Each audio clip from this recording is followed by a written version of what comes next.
Мен бизнесмен емеспін депсіз қазір. Инвестормын депсіз. Ашыңызшы. Бизнесмен деген жалпы көп бизнесмендердің қателіктері, олар бизнесмен болғысы келеді және инвестор болғысы келеді. Бірге. Бұл екі бөлек мамандық. Бұл екі мамандықтың психологиясы да бөлек, білімдері де бөлек.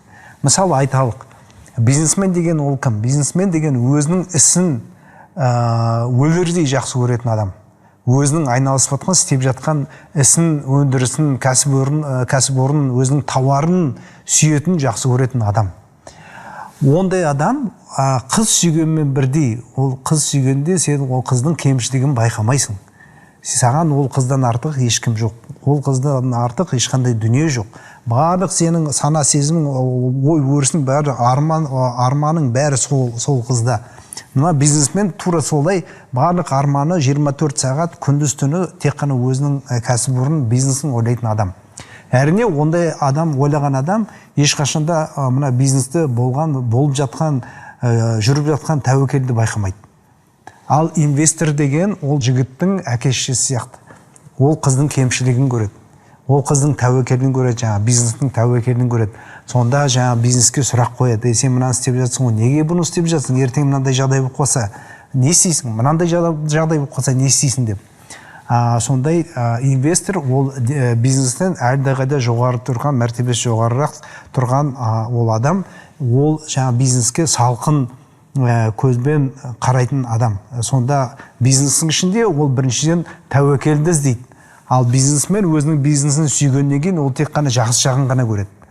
Ал енді сөйтіп отыр, бизнес тек қана бір іспен айналысу керек. Өйткені бірнеше іспен айналысса, оның назары әртүрлі іске бөлінеді да, ешбір істің басын дұрыстап қайрай алмайды. Ал сосын оның бірінші мақсаты ол жаңағы жақсы тауар шығарып, сапалы өнім шығарып, одан ақша табу. Ал инвестордың мақсаты басқа. Ол бір бизнеске емес, бірнеше бизнеске салу керек та, сонда өзінің несін, тәуекелдерін бөлу керек. Өйткені мына бизнес қателесуі мүмкін, екінші қателесуі мүмкін, бірақ 10 бизнесмендердің ішінде 4-еу қателессе, 6-ау дұрыс болып шықса, инвестор ақша табады. Сосын мысалы бизнесмен ақша табу жолын іздеп жүрсе, инвестор ақша сақтау жағын ойлайды. Оған жаңа ақша тапқанша өзінің ақшасын жоғалтпау әлдеқайда жоғары приоритетте тұр. Сондықтан инвесторлар ол ақшаны бірінші сақтау, сосын табу.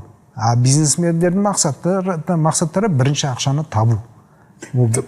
Арасына жігіттер, инвестор болу үшін бизнесмен болуың керек қой.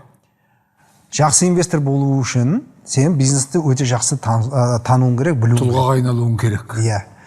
Сондықтан инвестор бизнесмен болмай тұрып, ол бизнесменнің жаңа несін түсінбей түсінікті бола алмайсың.